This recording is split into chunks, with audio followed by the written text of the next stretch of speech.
Après, oui, forcément, par exemple, le recueil de nouvelles, je vais pas forcément le conseiller à des collégiens. Et encore, j'ai fait une intervention dans un collège où on a pas mal parlé de mon recueil et ils ont adoré. Donc, en fait, je me dis, moi, je le voyais plus pour les adultes, mais en fait, il y a des ados qui adorent, donc ok. C'est cool, tu fais aussi des interventions dans ouais, j'essaye. Après, c'est compliqué. J'en ai déjà fait deux, il me semble. Ouais, c'était un à Montmorency au collège. D'accord. Et une intervention à Romorantin. Donc c'est sous Orléans vers Chartres. Et donc j'ai passé 1 heure avec des classes différentes. J'ai fait 4e et 3e, si je me trompe pas, ouais, c'était ça. Ouais. Et adorable. Moi, j'adore partager avec les élèves et tout. C'était vraiment un super moment à chaque fois. Et c'est là aussi on voit que on peut dire tout ce qu'on veut sur les jeunes, mais que la littérature, elle est pas du tout perdue. D'accord. Et que les jeunes aiment lire, les jeunes aiment les mots. Et il faut pas sous-estimer ça. Et je suis d'accord, parce que de toute façon, on en parlait aussi.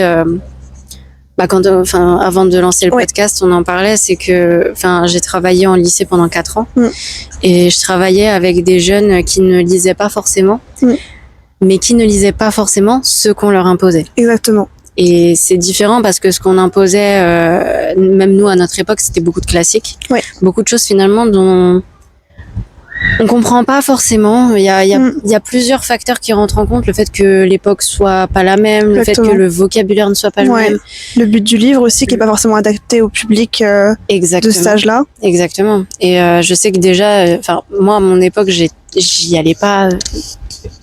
Avec un grand sourire. Alors je me dis que les générations de maintenant qui sont encore plus différentes que nous. Bien sûr, oui. De toute façon, on s'écarte de plus en plus de cette période-là, donc c'est normal que ce soit de plus en plus étrange pour eux. Et en fait, mais finalement, quand tu les vois lire, tu les vois lire, mais d'autres choses. C'est et ça. Pas forcément des livres. Je sais qu'ils lisent pas mal sur écran aussi. Ouais. Là, je pense beaucoup au scan. Scantrad. Je me fais agresser par une guêpe ou une abeille, je ne sais pas. C'était une mouche, là. Ah, d'accord, ok. En plus, elle est aveugle, tout va bien. Mais du coup, je disais, beaucoup de scans, finalement. Ouais. Ils lisent pas mal de bandes dessinées aussi. Mais pareil, tout ce qui est bande dessinée, manga, webtoon, alors il y en a beaucoup qui disent oui, mais il y a des images, ok, mais il y a quand même du texte. Il y a du texte. Il y a du texte. Et selon, et puis selon surtout, moi je connais plus les mangas, mais selon les mangas, les textes sont parfois compliqués, hein. C'est pas, non mais vraiment. C'est vrai. Non, lisez Hunter x Hunter, au bout d'un moment, vous savez plus où vous en êtes, quoi, Donc, non, faut pas sous-estimer ça, je pense. Et c'est aussi un peu le but du podcast, finalement, de mettre en lumière les gens qui lisent ou qui écrivent. Je sais que pas mal de jeunes écrivent. Oui. Ce que j'ai remarqué aussi, plein de choses différentes. Des fois, ça peut être juste leur pensée. Ouais. Et parfois, ça peut être de la poésie. Et alors, voilà. Faut dire de la poésie parce qu'on croit que c'est toujours le genre qui est un peu laissé de côté et qui intéresse personne et surtout pas les jeunes. Voilà. C'est faux. Mais je pense que, après, ça reste que mon avis. On a le droit de dire que je dis n'importe quoi. Oui, moi aussi. Mais la poésie, on l'a rendue très élitiste. C'est ça, je suis d'accord. Et comme les classiques. Exactement. Et on l'a laissé à une partie de la population qui ont l'habitude d'utiliser des mots, des tournures de phrases, des styles plus complexes aussi, plus travaillés. Alors que les jeunes ont un style différent, tout simplement. Je dirais pas moins travaillé, mais juste différent. Différent, c'est ça. Et c'est vrai qu'on a rendu la chose très élitiste finalement. Je suis d'accord. Donc c'est bien aussi d'écouter ce qu'ils ont à dire. Oui, non, je suis d'accord. Et le fait d'aller du coup à la rencontre de ces jeunes, toi, ça te permet de voir un petit peu ce que eux ils en font aussi de la lecture et de l'écriture, c'est ça? En fait, plus que m'enrichir moi, j'y vais pour les enrichir eux et pour leur montrer qu'on peut être jeune. Parce qu'en fait, souvent, par exemple, la première intervention, c'était à Montmorency. Et donc, à un moment, on a commencé à virer vers le manga. Et en fait, ils ont vu que je connaissais les mangas, les animés. Et ils étaient, entre guillemets, choqués. Ils étaient très surpris parce que eux, à chaque fois qu'ils ont une intervention, c'est un adulte qui a un certain âge. Et surtout, si c'est un écrivain, on s'attend pas à forcément ça. Et en fait, moi, ce que je veux leur montrer, c'est que on peut être jeune, avoir des passions artistiques, et rester dans l'air du temps ou pas, et que c'est possible en fait de faire quelque chose de ça. Et c'est là où je me suis rendu compte qu'en fait il y avait plein de jeunes qui écrivaient, ou par exemple moi quelque chose qui m'a fait très plaisir, c'est qu'une fois j'étais avec une classe donc à Romorantin, et que on m'avait dit d'une élève qu'elle aimait pas spécialement lire et qu'en fait pendant que je parlais, elle a saisi mon code de nouvelles et puis elle a lu et puis elle a pas décroché. Et je me dis mais en fait c'est pas une question qu'ils n'aiment pas lire, c'est que peut-être qu'il faut leur apporter ce qui pourrait leur correspondre comme lecture. Je suis tout à fait d'accord. Voilà. Et pourtant, mon recueil de nouvelles, on peut le considérer un peu plus littéraire, entre guillemets, parce que forcément, c'est des nouvelles, c'est un peu plus abstrait, peut-être un peu plus... Enfin voilà, je sais pas ce qu'on dit au lecteur, mais c'est pas pareil que mon roman. Et pourtant, bah, c'est une jeune fille de 15 ans, de 14-15 ans, qui a complètement accroché. Voilà. Je suis d'accord. La question, après, d'aimer ou pas lire, je pense que, bon, encore une fois, c'est très différent. Il y en a qui aiment juste pas lire et c'est tout. Oui, c'est tout à leur honneur. Mais voilà, c'est ça. Il y a pas de souci, mais... Il n'y a pas de souci. Comment je parle? Il n'y a pas de souci. Non, il n'y a pas de souci. J'avais compris. C'est la deuxième fois que je dis ça, mais c'est pas grave. Je sais que mon copain, lui, il lit pas. Tu vois, il aime pas lire. Et je sais que je pense dans sa vie, ce qu'il a le plus aimé, c'était quand il était un peu plus jeune, il avait lu des Chatham. Tu vois? Je connais pas. Maxime Chatham. Non, je connais pas. C'est un auteur en fait qui avait écrit une trilogie à l'époque. Et ça, il l'a lu. Par contre, le reste, il lit pas spécialement. Tu vois. Et en fait, un jour, on était à Bordeaux, on se baladait. Et on rentre dans un Cultura au pif. Et en fait, bon, parce que on aime tous les Cultura en tant que lecteurs, voilà, c'est un peu un gouffre financier pour nous. Et en fait, il y avait des auteurs justement qui s'auto-éditent, qui étaient là pour des dédicaces. Et on a rencontré un auteur qui s'appelle Patrick Philippe. Okay. Si vous écoutez ça, bonjour. Et en fait, on lui a acheté moi je lui ai acheté un livre, un roman policier parce que j'aime bien. Et qu'il était très gentil en plus. Super. Et qu'il a bien vendu son livre. Et il a proposé un livre du coup à mon copain. Et en fait, c'était un livre sur justement l'histoire d'une femme qui sortait d'un burn-out et qui a... En gros, ça raconte comment elle est sortie de son burn-out. Lui, il ne lit pas. Voilà. Et je sais pas pourquoi, je sais pas comment, il l'a pris et je me suis dit bon, ok, d'accord, bon, voilà. Je m'attendais pas à plus que ça et finalement, on a passé le pas de la porte. Il l'a lu et il l'a fini le lendemain matin. Ah ouais. Oui, donc, comme quoi c'est juste une question de trouver le livre qui correspond. Exactement. Et le problème c'est que je pense qu'à l'école, alors peut-être que je me trompe encore une fois, pareil, hein, c'est juste mon avis à moi, mais on rend un peu la lecture trop conventionnelle et trop cadré, trop fermé, voilà, trop cadré, trop fermé, enfermé dans certaines cases, et que si on sort de ces cases, c'est pas la lecture ou c'est de la lecture qui n'est pas légitime. Peut-être. Voilà, exactement. Oui, on parle beaucoup de lecture illégitime. Et mais ça a toujours été quand on regarde même le 19e siècle et tout, il y avait déjà des lectures illégitimes. Le roman à la base c'était une lecture illégitime et maintenant c'est complètement légitime. Donc faut pas croire que si aujourd'hui c'est jugé comme mauvais ou pas légitime que ça le sera pas dans 10 ans, peut-être que ça le sera en fait, ce sera légitime. Bien sûr. C'est une question d'évolution. Exactement. Et de toute façon, je pense que au bout d'un moment, faut pas bloquer cette évolution puisque on évolue et on a toujours évolué. Et on a toujours cherché à faire différemment et comme tu disais, il y a des genres avant qui étaient totalement proscrits. Exactement. Et aujourd'hui, c'est voilà, juste la littérature érotique, rien que ça. Oui, exactement, ouais. Non, et puis même, on prend pas le temps de se pencher des fois sur... moi, je pense surtout au manga, mais en fait, parce que... par exemple, les cours de français, que ce soit au collège ou au lycée, bon, plus au lycée, le but, c'est d'analyser des textes. Et donc, on se dit que les seuls textes à analyser, c'est les classiques. Bien sûr. Mais en fait, si on prend des mangas comme... bon, là, je vais donner l'exemple de SNK, donc l'Attaque des Titans ou même Hunter x Hunter. Mais en fait, quand on les lit, on se rend compte qu'il y a énormément de choses à analyser. Pas forcément dans les mots, mais plutôt dans l'histoire, dans les thèmes abordés, dans la manière d'amener un sujet, d'amener une intrigue. Et ça, je trouve ça dommage qu'en fait, on le voit pas forcément. En fait, si on s'y penche, les gens se penchent pas, en tout cas, ou le programme s'y penche pas assez, en fait. Et toi, tu lis de tout aujourd'hui? Je dirais pas de tout, mais je suis assez ouverte, c'est-à-dire que je lis du policier, du thriller, de la romance, du manga, BD un peu moins, j'en lisais plus quand j'étais petite. D'accord. Voilà, j'adorais lire les légendaires par exemple. Comme beaucoup de gens. Voilà, c'est un très beau souvenir d'enfance, ça, c'est les légendaires. Et même si je suis pas trop d'accord avec la manière dont ça a tourné, D'accord. Mais voilà, c'est un autre débat. Parce que l'histoire de non, c'était faux. Voilà, je vois d'accord. D'accord. Je me renseignerai. Je me T'as pas lu? Non. Ah je me renseignerai. Ah mais oui, alors oui, d'accord. Bah peut-être qu'il faudra le couper ça parce que ça spoil un peu. D'accord, ça marche. Mais bref, donc voilà, légendaire. Et mais sinon, voilà, je lis des mangas. Webtoon, j'ai pas encore essayé. D'accord. Parce que c'est vrai que j'ai du mal avec la lecture numérique. Je préfère le papier. Donc maintenant que ça sort en papier, voilà, je pourrais en acheter un. Ouais. Et sinon, voilà, je crois que j'ai tout dit. Ah, j'aime bien science-fiction aussi, dystopique, jeunes adultes. Oui, voilà, finalement, tu lis de tout. Ouais. Et je sais pas si ça te le fait. Je sais que je lis beaucoup de tout aussi. Mais c'est-à-dire que le livre vers lequel je vais aller, c'est selon mon envie du moment. Genre, exactement, mais voilà. J'ai envie de lire du thriller. Mais complètement. Mais là, par exemple, je suis partie en vacances 2 semaines. J'étais à fond dans un thriller de Harlan Coben. Alors après, moi, je lis plusieurs livres en même temps. D'accord. Et 2 semaines après, je suis allée à un autre endroit. Et là, j'étais à fond dans la romance que j'avais achetée avant l'été. Voilà. Voilà. Donc, et puis je vais certainement reprendre mon thriller. Et puis voilà. C'est ça. Ça dépend vraiment de l'envie. C'est important.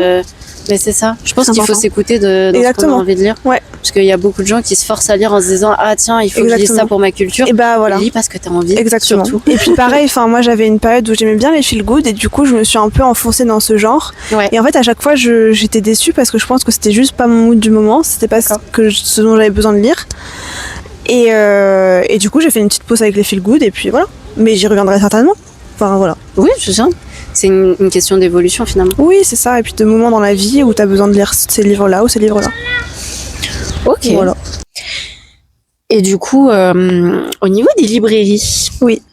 Comment ça se déroulait? Est-ce que t'avais, enfin, tu m'as dit ça s'est fait aussi par le bouche à oreille, ouais. Mais oui. Il faut savoir.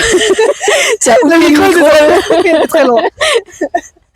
Du coup, parce que du coup, via une maison d'édition classique, on a ce qui s'appelle le diffuseur-distributeur, oui. Qui du coup va à la rencontre du libraire. Par le biais des représentants. Par le biais des représentants, exactement, qui disent, regardez, ce livre est génial. Prenez-en 4. Prenez-en 4.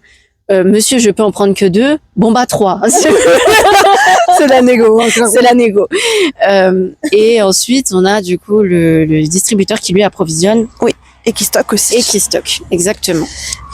Et au niveau de l'auto-édition, ça se passe comment? Tu fais tout aussi? Oui, bah le oui de désespoir. Non, mais c'est pour ça que, bon, désolée, hein, mais je suis contente d'être chez Amazon pour le simple fait que je peux commander le nombre d'exemplaires dont j'ai besoin. Et c'est tout, en fait. Je paye le transport et l'impression. Et si j'ai envie d'en avoir 4 à la maison, j'en ai 4. Si j'ai besoin d'en avoir 20, 30, c'est possible. J'ai pas à stocker 1500 exemplaires quelque part chez moi. Oui. Et parce que souvent, voilà, c'est comme ça que ça se passe. Et en fait, pour les librairies, alors, en fait, au tout début, j'ai été très bien accueillie. Donc, notamment, à l'Imaginarium de l'Isle-Adam. Et après, pareil, dans l'Ouest, j'ai fait une librairie et ça s'est très bien passé. Et je me suis dit, bon, en fait, les gens sont plutôt cool, ils sont plutôt ouverts et ça peut le faire. Mm-hmm.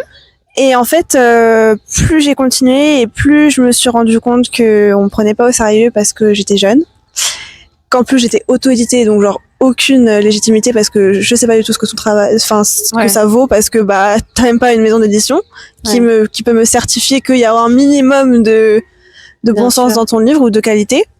Alors que ça veut rien dire parce que moi, je pense qu'un livre, sauf si vraiment il est mal écrit, mais un livre, il peut toujours au moins plaire à quelqu'un. Je suis tellement d'accord avec cette idée que pour moi c'est une question de trouver le bon public. Exactement, voilà.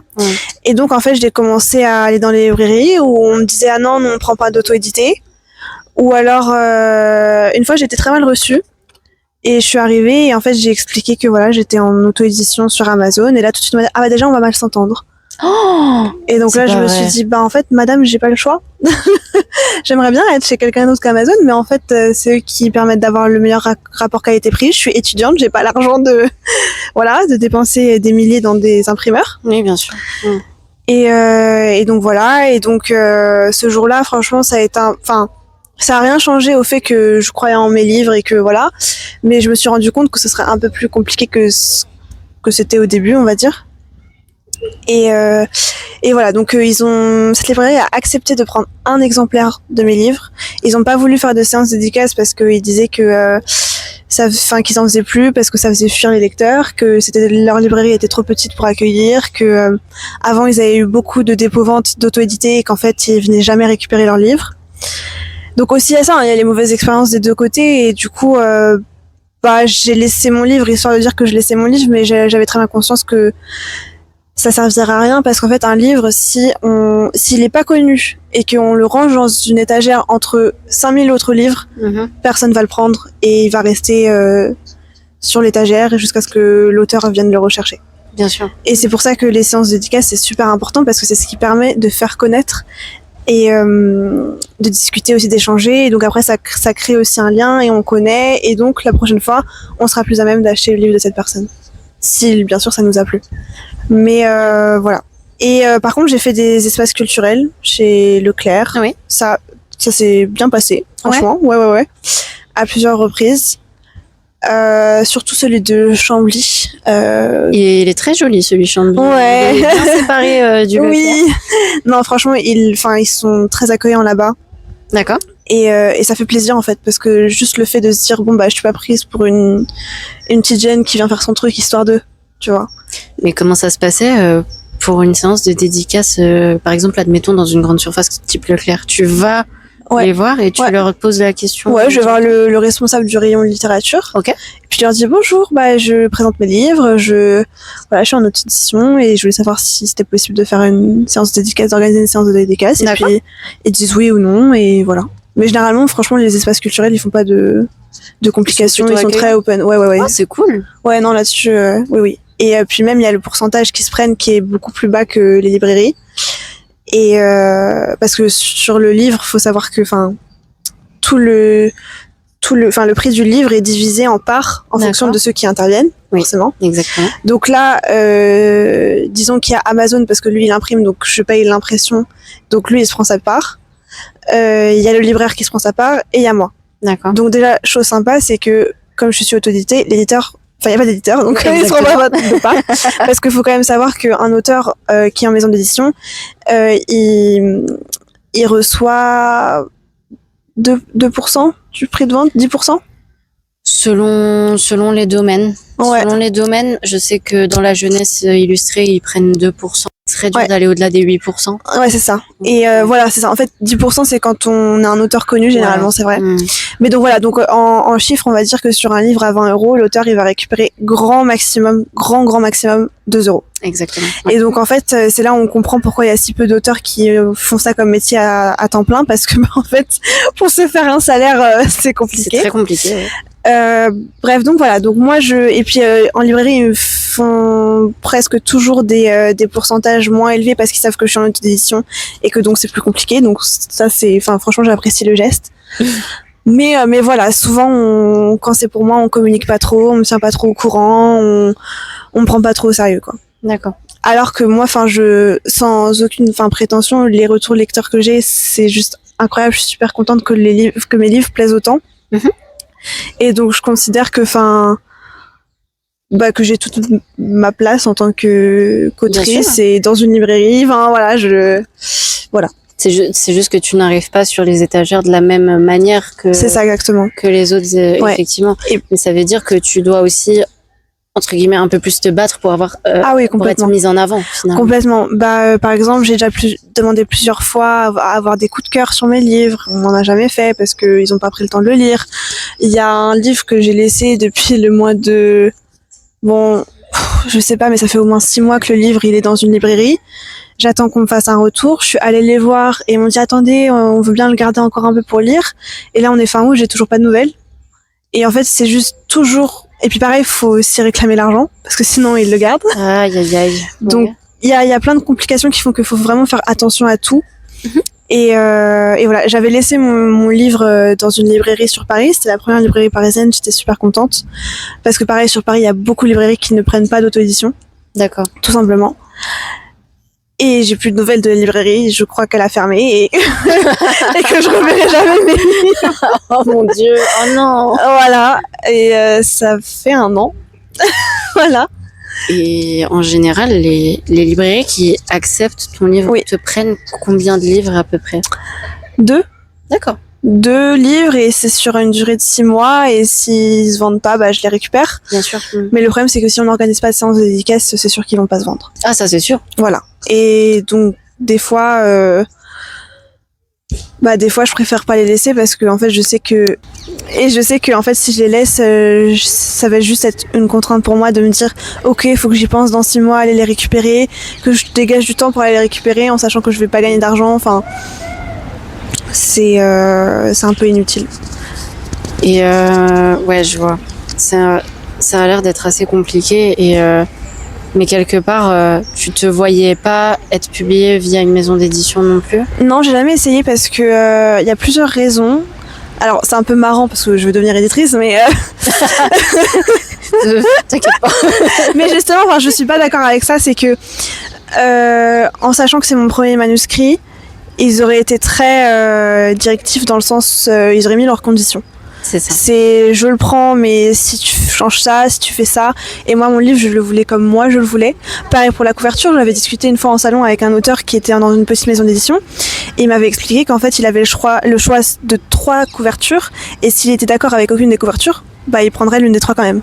Et en fait, pour moi, ça c'est juste pas possible. Enfin, pour moi, l'auteur devrait être celui qui gagne le plus parce qu'en fait, sans lui, il y a pas de texte, il n'y a pas de livre, il n'y a pas de travail pour tous les autres membres de la chaîne du livre en fait. Donc, et de voir justement qu'un auteur est payé 50 centimes par livre, parce que généralement c'est 50 centimes, sur un livre de 20-22 euros, en fait je me suis dit que c'était pas rentable. Et puis même l'idée de vendre, enfin on vend ses droits en fait sur le livre et donc du coup le livre appartient à la maison d'édition. Et moi enfin l'écriture c'est une passion pour moi et je me voyais pas vendre ma passion parce que c'est un peu comme ça que je le vois. Et du coup voilà, c'est pour ça que j'ai même pas essayé. Et encore une fois, je savais même pas où aller parce que j'avais regardé les genres un peu de prédilection de certaines maisons et en fait je disais mais mon livre je sais pas forcément dans quelle case il rentre. Ah oui, donc, il y a cette question aussi. Ouais voilà. Donc voilà. Donc tu fais un peu partie des éditeurs dont je fais partie aussi qui pour le coup aiment bien, c'est-à-dire toucher au texte, mais faire en sorte qu'il reste authentique. Exactement. Et toujours respecter de l'auteur. Exactement. Donc, je suis assez d'accord avec cette idée. Et si tu veux, je trouve que parfois, je ne critique pas du coup les maisons d'édition. Voilà, on n'est pas sur ce débat-là, mais je pense que l'auto-édition parfois peut être, je dis ça parce que ça me concerne aussi, une aide pour les maisons d'édition. Non, oui, parce qu'ils voient pas ça comme ça du tout. Ah, pour les maisons d'édition? Oui. Parce que, en fait, après, c'est vrai que moi, ça me touche spécifiquement à moi, mais je parle pas au nom de toutes les maisons d'édition, évidemment. Mais je sais que pour nous, par exemple, là, on a trouvé un auteur, on est un peu tombé dessus par hasard, qui se vend sur Amazon et qui se vend très bien. D'accord, oui, pêcher les talents. Exactement, pêcher les talents. Et pour moi, ça peut être un bon indicateur aussi et tu sais, tu t'intéresses, tu te dis, mais pourquoi ce livre, il a bien marché alors que c'est de l'auto-édition et que c'est plus compliqué, tu vois, d'avoir une certaine visibilité.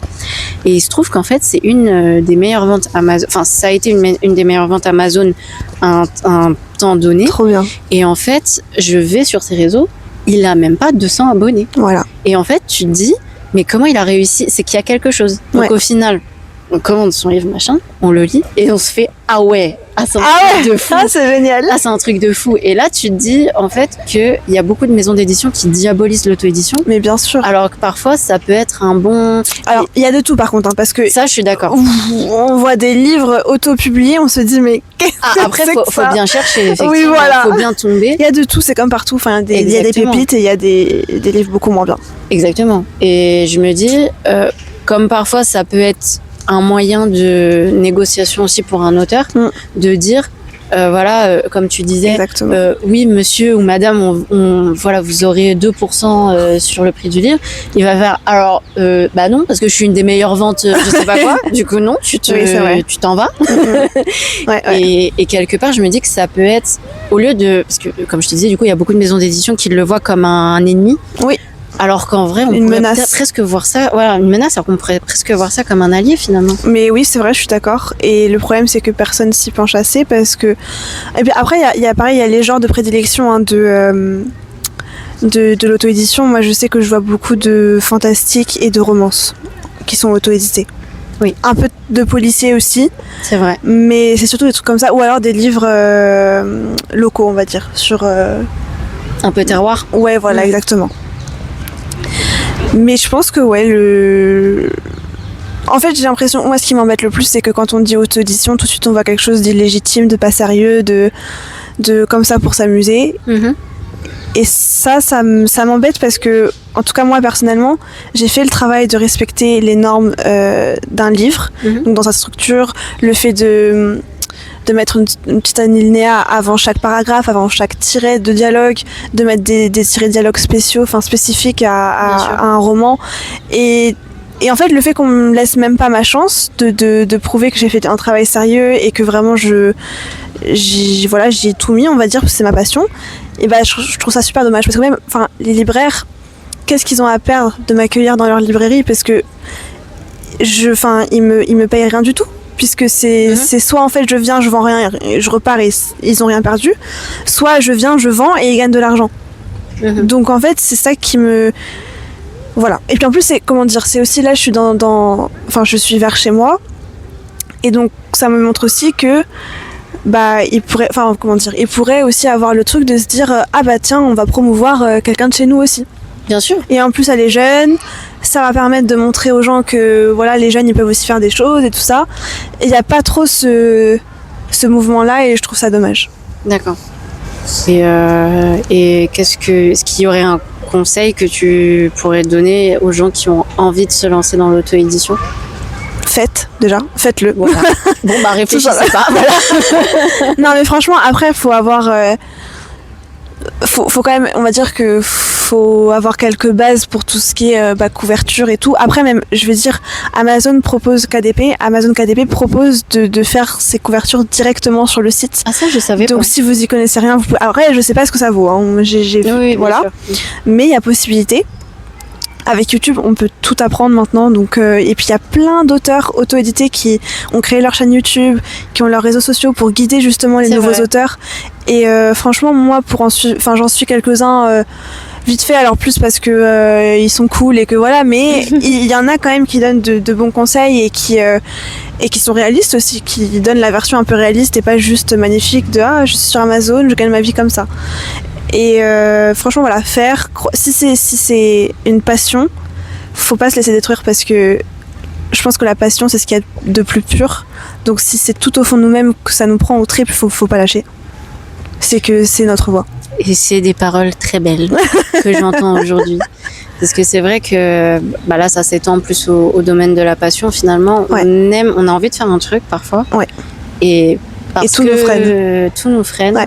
Parce que aussi il y a des gens qui peuvent être cassants autour de nous. Oui c'est ça. Oui non mais après faut s'entourer de personnes bienveillantes, hein, ça c'est sûr. Après c'est pas facile parce que voilà comme je dis faut tout gérer tout seul, c'est une organisation. Les factures, j'ai appris à faire des factures parce que je savais pas en faire. Oh mon dieu.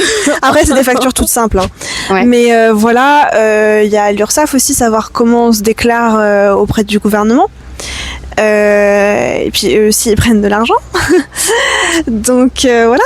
Et voilà. Et pareil, il y a aussi le côté com où si on veut un peu développer, par exemple j'ai fait des marque-pages, mais c'est pareil, il faut trouver le bon site, il faut designer les marque-pages, il faut les recevoir, savoir comment on va les utiliser. Les réseaux sociaux aussi, c'est super dur à faire. Ouais, donc effectivement tu deviens un couteau suisse. Un couteau suisse, effectivement. Tu es censé pouvoir assurer voilà. Sur tous les plans finalement. Mais c'est une passion et que on a un peu de temps à y consacrer. Après bien sûr c'est pas parfait, on n'avance pas à notre rythme, on fait des erreurs. Et c'est un peu soumis au rythme de ta vie de manière générale. Voilà aussi. C'est ça. Mais c'est une passion et que ça nous rend vivants et que on adore en fait quand on le fait, on est bien. C'est que je pense que c'est une bonne chose à faire. Et c'est cool. Voilà. Et j'ai vu que du coup tu as un de tes projets, je vais y arriver le jour où ma phrase voudra sortir. Un de tes projets a été soutenu par un athlète. Oui, exactement. Du coup, Ibrahim Konaté, que je salue. Et merci à toi pour ton soutien, toujours. Ibrahim Konaté, du coup, il est triple champion du monde. Oui. Alors, il a fait de la boxe. Et je veux pas dire de bêtises, donc je dirais pas les deux autres disciplines, mais et dans tout ce qui est sport de combat. Il vient de Sarcelles et aujourd'hui il s'occupe des jeunes de Sarcelles. Il a aussi Attends, en fait, je sais pas comment dire. Je suis pas sûre qu'il soit éducateur, je sais pas. Mais en tout cas, pour tout ce qui est extrascolaire, il s'occupe des enfants, il leur fait du sport. Il a aussi un projet qui s'appelle Les mots pour les mots, hein, quelque chose comme ça. Et où en fait, il aide les élèves de collège, je crois que c'est juste le collège, à s'exprimer pour combattre justement leurs mots MAUX. Et c'est un monsieur formidable. Ça a l'air en tout cas. Franchement, il a un très grand cœur, il est adorable et il fait tout pour aider les autres et vraiment, respect de dingue. Et donc voilà, je l'ai rencontré pour mon premier livre. D'accord. Donc il avait acheté pour me soutenir et puis là du coup je l'ai recontacté pour savoir si ça l'intéressait à nouveau comme je sortais le deuxième tome. Ouais. Et il a dit oui tout de suite avec grand plaisir et voilà. Comme c'est super d'avoir des gens investis complètement. Dans nos projets et quand tu leur expliques ton projet, ça fait plaisir d'avoir des gens exactement et puis voilà, il était là en mode faut soutenir la jeunesse, c'est important. C'est ça. Et je suis d'accord et pareil voilà il y a une adjointe au maire de l'île Saint-Denis qui a entendu parler de mon projet de livre et ça l'a beaucoup touchée et elle a voulu que du coup qu'elle me fasse un peu participer à ses projets à elle et c'est comme ça qu'en fait j'en suis venue à remettre mon livre en tant que prix pour le concours d'éloquence des collégiens qui a eu lieu à l'Assemblée nationale. Enfin voilà, c'est incroyable. De voir que mon travail est reconnu, c'est juste incroyable. C'est incroyable. Comme quoi faut vraiment bien s'entourer. Ouais. Et avoir des gens autour de toi qui ont envie aussi de t'aider et qui sont touchés finalement. Voilà. Et puis moi le seul truc qui compte finalement c'est que peu importe qu'on m'accueille ou non quelque part, le fait que les lecteurs et les lectrices ils aiment mes livres et qu'ils prennent du plaisir, en fait pour moi c'est tout ce qui compte. Vraiment. Parce que je sais qu'en fait ça plaît aux gens, donc peu importe la manière dont ils arrivent aux gens, tant qu'ils arrivent aux gens, exactement. d'une manière ou d'une autre, voilà, et qu'ils ont l'opportunité de le lire et de passer un moment, moi je suis comblée.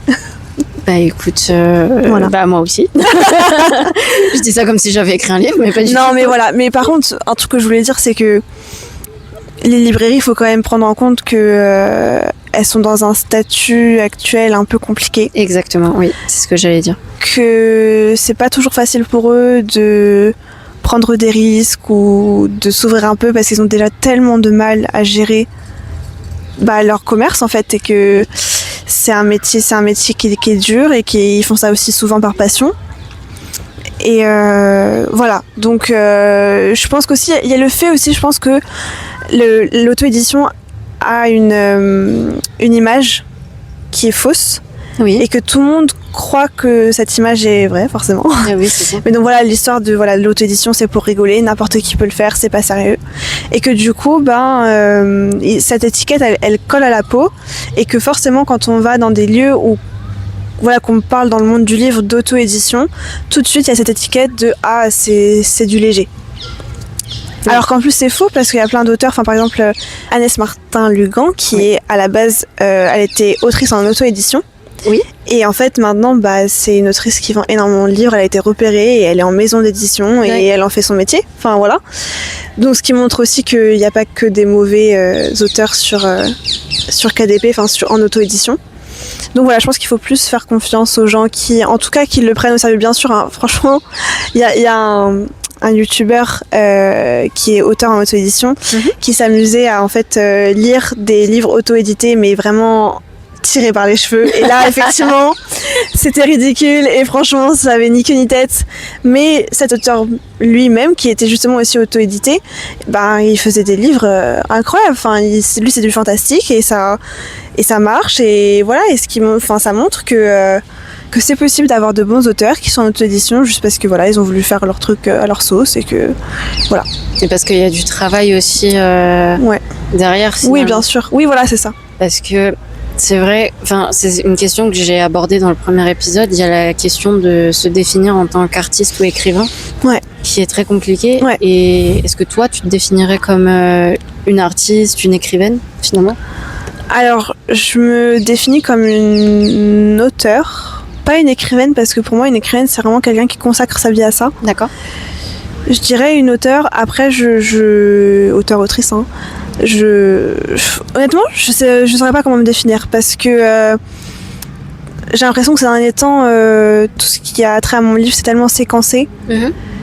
Et j'ai pas le temps de développer tout ce que j'ai envie de développer, et même dans mon écriture. Et du coup, ce sera encore compliqué. Et puis regarde, je fais des genres tellement différents. Je suis passée du thriller au recueil de nouvelles un peu, pas feel good, mais un petit peu plus, voilà, vous voyez, si feel good littéraire. D'accord. Et j'ai des idées de livres complètement, qui n'ont complètement rien à voir avec ce que j'ai fait jusque-là. Donc pour l'instant, j'explore. Voilà. Je comprends. Je comprends parfaitement. C'est compliqué finalement de se définir en tant qu'artiste. Déjà, comment on définirait un artiste finalement, tu vois, c'est compliqué. Puis en tant que personne, des fois on a du mal à se définir, alors... C'est ça, finalement. Donc, et puis surtout, tu vois, quand tu fais des choses très différentes comme ça, t'es un artiste, mais de quoi finalement? Oui, c'est ça. Et puis, écoute, c'est une question super intéressante. Oui. J'aime bien la poser aux gens. Après, voilà, je sais que j'ai un style d'écriture super riche. On a un beau piou-piou. Voilà. Après, je sais que j'ai mon style d'écriture, par contre. Je sais que... j'ai tendance à... Souvent, on me dit du roman qu'il le verrait bien adapté en série ou en film. D'accord. Parce que je fais des descriptions très visuelles, je suis très... Puis j'aime bien utiliser les 5 sens, parce que je trouve que c'est ça qui permet de se mettre vraiment dans l'environnement et d'être plongé dans le livre. Et voilà, par exemple, ça m'est arrivé récemment de lire un manuscrit et de me dire, mais... on sait jamais où le personnage il est ou dans quel environnement, et en fait je me suis rendu compte à quel point c'était important d'avoir cet environnement défini, même s'il y a toujours une part d'imagination pour le lecteur. Il faut quand même un cadre, je trouve, savoir si déjà il est à l'intérieur, à l'extérieur, voilà. Donc voilà, tout ça pour moi c'est un peu important, mais j'aime pas faire des descriptions trop longues, parce que par contre après c'est barbant, je trouve. Oui, voilà. Ça je suis d'accord, parce que ça limite aussi quelque part l'imagination exactement du lecteur. Trop de cadre. C'est ça, voilà. Il faut quand même, par exemple là dans le contexte de mon roman, il faut un cadre, parce que je veux faire ressentir aux gens le fait que c'est dans les années 80. Bien sûr. Donc notamment au niveau des vêtements, de la musique qui s'écoute. Mais même quand on décrit une pièce, il y a toujours une part d'imagination, parce que je dis voilà, c'est une commode en bois, mais il y a tellement de manières d'imaginer une commode en bois, voilà. Donc voilà, juste assez pour que le lecteur puisse s'imaginer un environnement, et pas trop pour laisser l'imagination faire son rôle. Et écoute, voilà. C'est super. En fait, je suis captivée, je passe un bon moment. Merci. Et du coup, ça me fait très plaisir. Ça me donne encore plus envie de le lire finalement. Ah tant mieux. Voilà, je vais le commander. Et du coup, ta position au niveau des libraires finalement, ça se passe comment? Alors en fait, avant, pour moi le libraire c'était juste quelqu'un qui vendait des livres, donc j'avais pas forcément de connaissances sur ce métier-là. Et en fait, le fait d'avoir travaillé avec eux, je me suis vraiment rendu compte que c'était un métier vraiment compliqué, un métier de passion, et qu'ils font pas toujours tout ce qu'ils veulent faire. Donc je sais que par exemple, il y a des endroits où j'ai pas pu être accueillie, mais pas parce qu'ils voulaient pas, mais seulement parce qu'ils pouvaient pas. D'accord. Et encore une fois, le fait d'être refusé parce que je suis en auto-édition, je pense qu'aussi il y a une part ils savent pas à quoi s'attendre en fait avec des auto-édités, ou alors ils ont tenté l'expérience, ça s'est mal passé, et du coup ils veulent pas recommencer, parce que chaque seconde est précieuse pour un libraire, et du coup ils se sont dit je peux plus perdre de temps avec ça, c'est déjà compliqué de base, et donc du coup voilà, ça se fait comme ça. Mais voilà, c'est dommage. Encore une fois, je pense que c'est parce que c'est aussi une méconnaissance de... Et puis pareil, je veux dire, l'auto-édition a évolué. L'auto-édition d'aujourd'hui, c'est plus du tout la même auto-édition qu'il y a 5 ou 10 ans. Bien sûr. Il y a ça aussi à prendre en compte. Et oui, peut-être qu'au tout début, l'auto-édition, c'était pour des gens juste qui voulaient s'amuser, mais maintenant, il y en a qui en font leur métier, et ça, faut aussi, je pense, faut l'accepter, et puis et composer avec, en fait. Mais voilà, après, j'avoue, j'ai été quand même déçue de certaines librairies. J'ai été déçue parce que justement on parle de la lecture, on parle de la littérature, qu'il faut pas que ça se perde et tout ça, et finalement il y a beaucoup de freins pour qu'elle se développe, donc c'est un peu contradictoire. Et encore une fois, voilà, le fait que je sois sur Amazon, ça peut déplaire, et encore une fois je fais l'effort justement de pas me contenter d'Amazon ou justement de grandes surfaces spécialisées. Non, je fais l'effort d'aller en librairie, d'aller voir les librairies indépendantes, de les faire bosser eux en priorité d'abord, et parce que je pense que voilà, c'est bénéfique à tous. Bien sûr. Et voilà. Donc j'espère à l'avenir que je réussirai à atteindre plus de librairies qui seront plus ouvertes à ça, quoi. J'entends. Voilà. Non, mais c'est tout à fait normal. Après, aussi. voilà, là où j'ai été, les librairies où j'étais acceptée, à chaque fois que je reviens, je suis à nouveau acceptée. Donc, je pense que c'est le premier pas qui peut être dur à franchir, mais après, une fois qu'on est entré, c'est bon. D'accord, oui. Bah, c'est vrai que ça implique effectivement comme t'es pas représenté par une maison d'édition, ça implique plus de travail aussi. Exactement. Ouais. D'accord. Ok. Et bah écoute, voilà. Je te remercie beaucoup pour, merci à toi. pour tout ça. C'est super cool. Et la toute dernière question avant de te laisser toi et les auditeurs, c'est quel est ton plus grand rêve? Mon plus grand rêve? Ah ouais, là je te prends des dépourvu. J'y ai pas réfléchi. Mon plus grand rêve, on va dire dans le domaine littéraire, ce serait, je pense, de pouvoir vivre de mon métier.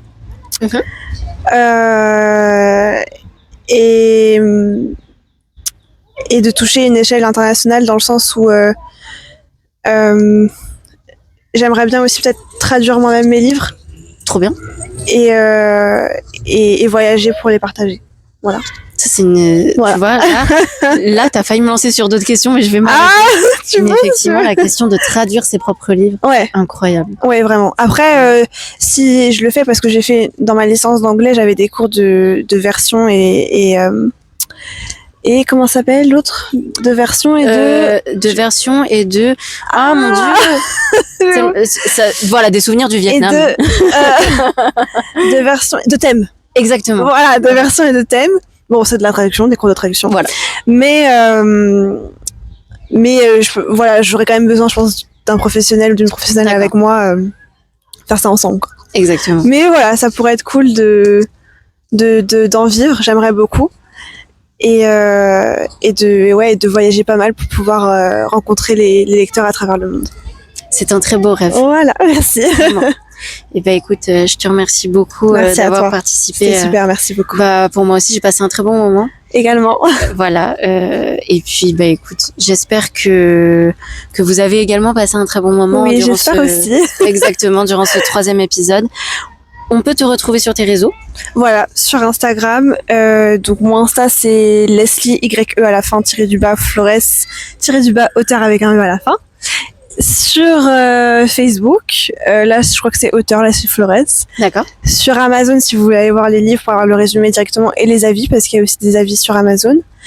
Et par mail aussi si vous voulez me contacter, voilà. Et est-ce que tu as un salon, quelque chose qui est prévu? Oui, alors je vais aller au salon du livre de Saint-Brice-sous-Forêt au mois de novembre. D'accord. Ah bah, on serait sûrement te voir. Octobre ou novembre, ça c'est à reconfirmer, je sais plus. Fin novembre, je serai aussi au salon du livre de Neuilly-en-Thelle dans l'Oise. D'accord. Et avant ça, je vais programmer une séance de dédicace bientôt. Je pense au mois d'octobre dans l'Oise. Donc voilà, stay tuned. Et bah oui, bah écoutez, on envoie de la force à Leslie. Merci. C'est, je pense, une auteure très prometteuse. Merci. Et voilà, je tiens à dire que je vais lire son livre, que je vous ferai une petite review. Ouais. Et puis voilà, j'ai hâte. Et, bah merci. Et puis je passerai te voir très sûrement sur tes salons. À bientôt du coup. Voilà, à très bientôt. Et puis je vous souhaite à tous une très bonne journée, soirée, ça dépend de quand vous écoutez ce podcast. Bonne nuit. Bonne nuit finalement. Bonne nuit blanche peut-être. Peut-être. Et bah écoutez, on se retrouve sur mes réseaux habituels. Je vous mettrai tous les réseaux de Leslie en description. Et je vous fais de très très gros bisous. Ciao ciao.